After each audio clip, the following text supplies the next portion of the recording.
नमस्कार दोस्तों, आज की वीडियो में हम लोग बात करेंगे कन्या लग्न में कौन से ग्रह योग कारक हैं और कौन से मारक हैं।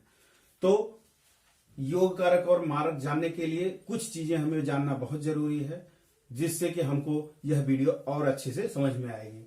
तो इसमें 4 चीजें जरूरी हैं। एक तो 12 भाव, 12 राशियां, 9 ग्रह और 9 ग्रहों की मैत्री। ये क्या होती है ये जान लेंगे, तभी हम योग कारक और मारक के विषय में जान पाएंगे। तो भाव 12 होते हैं, ये लग्न कुंडली होती है, ये पहला घर होता है। ये जो पहला चक्र है ये इसको लग्न बोलते हैं, ये पहला भाव होता है, पहला घर इसको बोलते हैं। इससे शरीर की बनावट, उसका स्वरूप, वाणी, ये सब देखते हैं। दूसरा धन भाव है, इससे धन देखते हैं कि धन यहाँ कहाँ बैठा ग्रह इसको धन देगा नहीं देगा, या जो भी जिस ग्रह को यह घर मिला है वह मतलब कोई भी ग्रह होगा, अगर उसका धन देखना है इस कुंडली का तो ये दूसरे घर से ही धन के विषय में हम जानकारी लेंगे। तीसरा ये है मेहनत का घर, पराक्रम का घर, साहस का घर, छोटे भाई बहन का घर है, वह इस तीसरे घर से देखेंगे।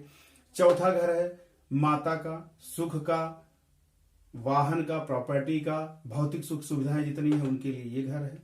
उसके बाद 5वां जो हाउस होता है यह होता है ज्ञान का, पढ़ाई का, लिखाई का, बच्चों का, लड़की लड़के का, कि बच्चे कैसे होंगे, पढ़े लिखे होंगे, पढ़ाई लिखाई करेंगे नहीं करेंगे, लड़कियां होंगी या लड़के होंगे या दोनों होंगे, ये सब जानकारी इस घर से होती है। छठा घर शत्रु, ऋण, रोग, इसका घर होता है, ये अच्छा घर नहीं माना जाता छठवां। उसके बाद 7वां घर होता है स्पाउस का होता है, पति या पत्नी का घर, और पार्टनर का, जैसे बिजनेस अगर करते हैं, पार्टनरशिप में आपका बिजनेस अच्छा चलेगा नहीं चलेगा वो भी इस घर से देखते हैं। 8वां घर ये भी खराब घर माना जाता है, यह मृत्यु का, दुर्घटना का, बड़ी बीमारियों का ये घर होता है, ये अच्छा घर नहीं माना जाता है। इस घर में बैठ के कोई भी ग्रह अच्छा फल नहीं देता है। उसके बाद 9वां घर है, यह धर्म का घर है, ये पिता का घर, गुरु का, ये इन सब से रिलेटेड जो है ये घर है, इससे हम देखते हैं। उसके बाद ये आ गया 10वां घर, ये कर्म स्थान है, यहाँ पे कर्म, व्यवसाय, नौकरी क्या करेंगे, सरकारी नौकरी करेंगे, प्राइवेट नौकरी करेंगे, छोटी नौकरी करेंगे, बड़ी नौकरी करेंगे, वो यहाँ कर्म से देखते हैं। उसके बाद ये है आय स्थान, इसको छोटी मोटी बीमारियों का घर भी कहते हैं, और ये लक्ष्मी स्थान भी ये कहा जाता है। और ये 12वां घर जो है यह व्यय स्थान है, खर्चे का घर है, ये अच्छा घर माना नहीं जाता है, इसको मोक्ष का भी घर कहते हैं। तो इस पूरे कुंडली में 6, 8 और 12 यह किसी भी लग्न कुंडली में खराब घर होते हैं, यहाँ पे बैठे ग्रह अच्छा फल नहीं देते हैं। 4 भाव इसमें केंद्र के होते हैं, पहला, चौथा, 7वां और 10वां, ये चारों घर केंद्र के होते हैं। 3 घर त्रिकोण का होता है, यह जो पहला घर है यह केंद्र में भी आता है, त्रिकोण में भी आता है। एक ये 5वां घर त्रिकोण में आता है, और ये जो है 9वां घर त्रिकोण में आता है। ये अच्छे घर माने जाते हैं, त्रिकोण और केंद्र के घर अच्छे माने जाते हैं। त्रिकोण का जब संयोग केंद्र के घरों से होता है तो ये भी अच्छा फल आता है। एक भाव से ही हम इष्ट देव को भी जानते हैं। जो ये लग्न है, लग्न से जो 5वां घर होता है, पहला, दूसरा, तीसरा, चौथा और 5वां, इस घर में जो भी राशि होती है, जैसे यहां 10 नंबर लिखा है, 10 नंबर का मतलब हो गया मकर, इसके स्वामी हो गए शनि, तो ये इसको पंचमेश बोलते हैं। मतलब जो भी इस घर में बैठता है, जो भी नंबर लिखा होता है, उसके जो स्वामी होते हैं उस राशि के, वही पंचमेश होते हैं, और जो पंचमेश होते हैं वही इष्ट देव होते हैं। यह हमने अपनी पिछली वीडियो में बताया है। अगर विस्तार से जानना है इष्ट देव के विषय में तो आप हमारी पुरानी वीडियो देख सकते हैं। और एक बात और बता दें, अगर आप इस वीडियो को डायरेक्ट आप देख रहे हैं तो पुरानी वीडियो देख के आइए, क्योंकि तभी ये सारी चीजें आपको आराम से समझ में आएगी। तो पंचमेश इष्ट देव होते हैं। अब यहाँ 10 नंबर लिखा है, 10 नंबर मतलब मकर राशि, इसके स्वामी शनि है, तो इसका मतलब जो इष्ट देव होंगे वो शनि के हिसाब से होंगे, शनि जी होंगे। तो शनि, अगर हमारे शनि ग्रह इष्ट देव में आते हैं तो हम हनुमान जी की पूजा करते हैं, इनको प्रसन्न रखने के लिए, इनको मजबूत करने के लिए। तो जिनकी भी कन्या लग्न की कुंडली है उनके इष्ट देव कौन होंगे? हनुमान जी होंगे। उनको हनुमान जी की आराधना करने से, पूजा पाठ करने से, जप तप करने से कई गुना अधिक फल मिलेगा और उनकी कार्य सिद्धि होगी। तो ये हो गए भाव। दूसरे नंबर पे आ गई राशि। जो राशियां होती हैं यह 12 होती हैं और इनके स्वामी होते हैं। पहली राशि है मेष, स्वामी मंगल हो गए। दूसरी राशि वृषभ, इनके स्वामी शुक्र। तीसरी राशि मिथुन, इनके स्वामी बुध। चौथी राशि कर्क, इनके स्वामी चंद्रमा। पांचवी राशि सिंह, इनके स्वामी सूर्य। छठवीं राशि कन्या, इनके स्वामी बुध। सातवीं राशि तुला, इनके स्वामी शुक्र। आठवीं राशि वृश्चिक, इनके स्वामी मंगल हो गए। नौवीं राशि धनु, इनके स्वामी बृहस्पति। 10वीं राशि मकर, इनके स्वामी शनि।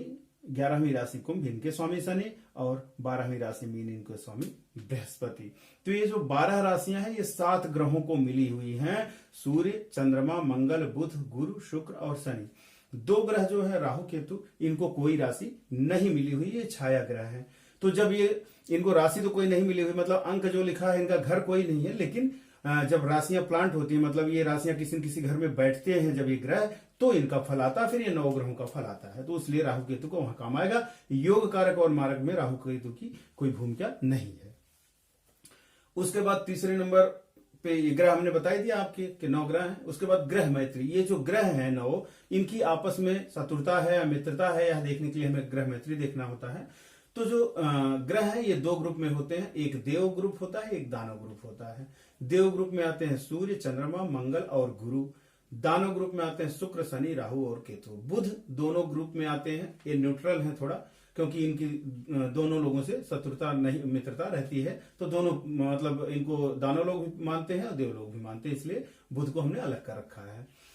जो ये देव ग्रुप है, मतलब सूर्य, चंद्रमा, मंगल, गुरु, ये आपस में परम मित्र हैं। इन लोगों की आपस में मित्रता है। तो ये अगर एक दूसरे के घर को देखते हैं, एक दूसरे के घर में बैठते हैं तो अच्छा फल देंगे, या इनके साथ युति बनाते हैं, साथ में रहते हैं किसी घर में, तो अच्छा फल देंगे। ऐसे ही दानव ग्रह भी आपस में परम मित्र हैं। शुक्र, शनि, राहु, केतु आपस में मित्र हैं। ये भी अगर साथ बैठेंगे या एक दूसरे के घर को देखेंगे तो अच्छा फल देंगे। बुध जो है यह शुक्र, शनि, राहु, केतु के मित्र हैं, सूर्य और गुरु के मित्र हैं, लेकिन चंद्रमा और मंगल के शत्रु हैं। देव ग्रुप जो है ये दानव ग्रुप का दुश्मन है, मतलब शत्रु है। जितने देव ग्रुप हैं, अगर ये दानव ग्रुप के ग्रह इनके साथ बैठेंगे या इनकी दृष्टि पड़ेगी तो इसका फल अच्छा नहीं होगा। नॉर्मली खराब ही फल देखते हैं कुछ स्थितियों को छोड़ के। और जो दानव ग्रुप है इनके शत्रु देव है, मतलब ये 2 पार्टी हो गई, दानव ग्रुप देव ग्रुप के शत्रु और देव ग्रुप दानव ग्रुप के शत्रु। तो ये हो गया ग्रह मैत्री, इससे हमें देखने में आसानी होगी।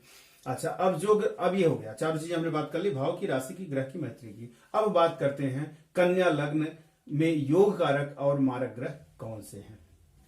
कन्या लग्न मैंने पहले बता रखा है आप लोगों को कि जो भी लग्नेश होता है, लग्न का स्वामी होता है, यह कुंडली का वो बेसिकली मेन अधिपति होता है, स्वामी होता है। कुंडली उसी के हिसाब से चलती है। कहने का मतलब जिस भी व्यक्ति का लग्न कन्या है उसका बाद व्यवहार लगभग मैच करेगा कन्या लग्न वालों से, क्योंकि कन्या लग्न का जो प्रभाव है, कहने का मतलब इस राशि, इस कुंडली पर, लग्न कुंडली पर बुध का सबसे ज्यादा प्रभाव पड़ेगा। और जो ग्रह होंगे अच्छे बुरे वो भी बुध के हिसाब से ही निर्धारित होंगे।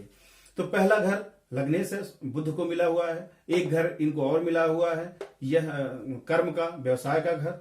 दोनों केंद्र के घर हैं, बहुत अच्छे घर हैं, लग्नेश है इसलिए इनको केंद्र अधिपति दोष भी नहीं लगेगा। तो बुध इस कुंडली में परम योग कारक होंगे, बहुत अच्छा फल देंगे लग्नेश। मतलब बुध की पूजा करना, जब करना तब करना, गणेश जी की पूजा करना, ये सब बुध को जितना भी आप मजबूत रखेंगे ये आपके लिए अच्छा करेंगे।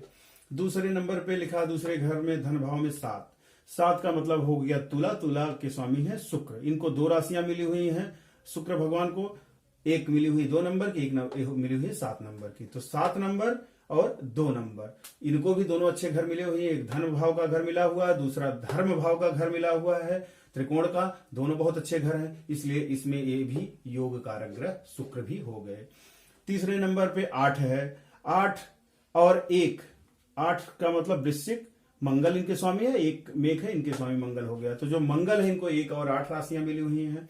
अब ये तीसरा जो घर है यह छोटे भाई बहन, पराक्रम, मेहनत का घर है। और ये 8वां घर बहुत ही खराब है क्योंकि यह मृत्यु का घर है और बुध से मंगल की शत्रुता भी है, मित्रता नहीं है, इसलिए यह मारक हो गए। इस कुंडली में जब भी इनकी महादशा, अंतरदशा, प्रतांतर दशा, सूक्ष्म दशा आएगी तो यह नुकसान ही करेंगे, ये फायदा नहीं करेंगे। उस समय इनका समाधान करना पड़ेगा जिसकी भी कुंडली में होंगे।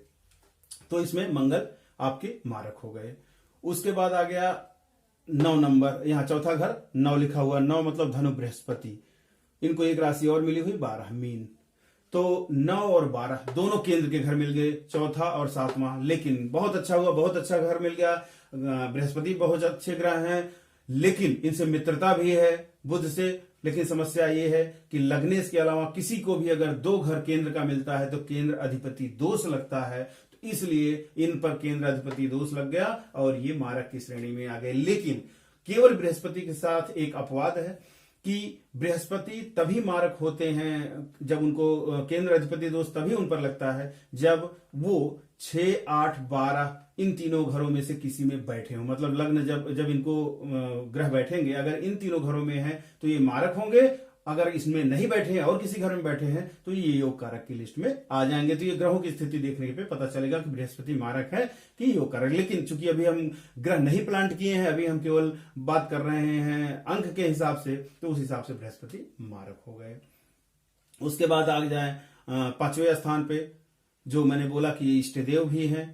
तो यह जो त्रिकोण होता है, यह घर जिसको भी मिलता है वह हमेशा योग कारक ही होता है। दूसरा घर भले उसको खराब मिले, अब देखो इनको 6वां घर मिला हुआ है, 5वां और 6वां। 5वां घर त्रिकोण का बहुत अच्छा मिला हुआ है, लेकिन 6वां घर शत्रु और ऋण का है, खराब मिला हुआ है। लेकिन ये त्रिकोण मिलने से ये योग कारक की लिस्ट में आएंगे शनिदेव। शनिदेव बुध के परम मित्र भी है, तो इस वजह से यह योग कारक की लिस्ट में आएंगे। 12 की बात हमने 9 के साथ कर लिया, 1 की बात 8 के साथ हो गई, 2 की बात 7 के साथ हो गई, 3 की बात 6 के साथ हो गई। ये आया 11वां घर। यह आय का घर है, लक्ष्मी का घर है, छोटी मोटी बीमारियों का घर है। और इस घर में जब भी कोई ऐसा ग्रह बैठता है जिसको कि केवल एक ही राशि मिली हुई है, तो वह नॉर्मली अच्छा फल नहीं देता है, और खास तौर पे जबकि वह लग्नेश का शत्रु है। बुध के चंद्रमा शत्रु हैं और चौथी राशि चंद्रमा की है, इसलिए यह मारक की लिस्ट में आएंगे, चंद्रमा मारक रहेंगे। 12वां घर खराब ही है, जो कि व्यय का घर है, और यह 5 नंबर लिखा हुआ है। 5 नंबर सिंह राशि है, इसके मालिक सूर्य हैं। सूर्य 12वें घर में है, एक ही इनको राशि मिली हुई है। और जो सूर्य हैं ये हालांकि इनके बुध के मित्र हैं, लेकिन ये 12वां घर खराब ही इतना है कि ये अच्छा फल नहीं देंगे, इसलिए ये भी मारक की लिस्ट में आ जाएंगे। तो कन्या लग्न में योग कारक में केवल बुध, शुक्र और शनि है। मारक में मंगल, बृहस्पति, चंद्रमा और सूर्य है। अब बाकी स्थितियां, ग्रह कहां बैठते हैं, उनकी कौन सी दृष्टि होती है, कितने अंश पे हैं, मजबूत हैं, कमजोर हैं, ऊंच की राशि में बैठे हैं, नीच की राशि में बैठे हैं, वो चीजें अलग हैं, वो अलग से देखने पे पता चलेगा। फिलहाल अगर केवल हम भाव, राशि, ग्रह मैत्री के आधार पे देखें, बेसिकली देखें, लग्न कुंडली के बेस पे बिना ग्रहों को प्लांट किए, तो इसमें ये योग कारक और मारक हुए। इष्ट देव इसमें जो है हनुमान जी हो गए। ये हो गई कन्या लग्न की कुंडली। तो अगर आप लोग पहली बार हमारी इस वीडियो को देख रहे हैं तो आप हमारी पुरानी वीडियो कम से कम 1 से 9 तक जरूर देख के आइएगा, तो आपको ये वीडियो बहुत अच्छे से समझ में आएगी। अगर आपको इसमें कुछ और सुधार की जरूरत समझ में आती है या कुछ और जानना है तो आप हमारी वीडियो पर कमेंट अवश्य करिए, जिससे हम आगे की वीडियो में उसका ध्यान दें। बहुत बहुत धन्यवाद।